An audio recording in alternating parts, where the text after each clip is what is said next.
commitment or what am I doing here? That is a really hard bar for a second relationship to achieve. And if you are the type of person who feels like the best and only option for you in a relationship is one that ends in marriage, then that is what every relationship becomes marriage material. Every person that you meet is viewed through the lens of marriage material. Every person that you meet has to meet the criteria for marriage material. And if they do, then you expect them to marry you.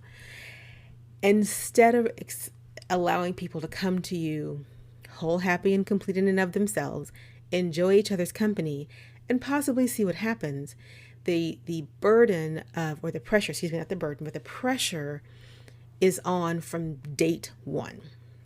So I think it's fascinating that when women break up or when women separate, their agency is diminished over their dating life, and they are required to act in certain time frames and then in certain ways. And if they don't, then they're relegated to not being mature or ready to handle real relationships, quote unquote, hence why they don't have one.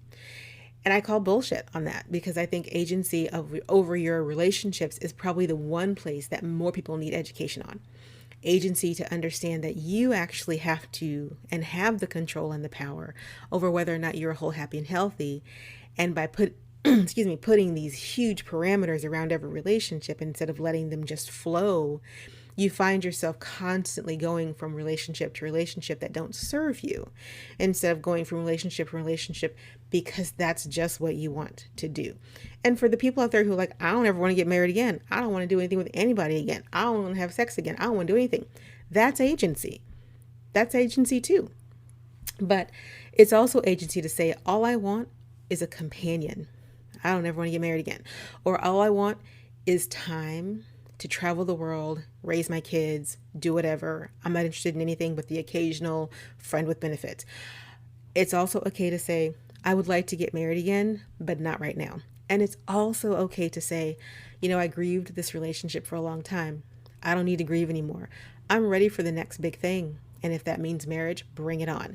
As long as you have done the work that gets you ready for whatever kind of relationship that you want next, then screw what anybody else says about timing or how long you should wait or what you should do in the interim.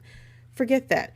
Get yourself some therapy. Highly recommend this. Always, always, always get yourself a qualified therapist. Do not lean on your friends to be your therapist post-divorce,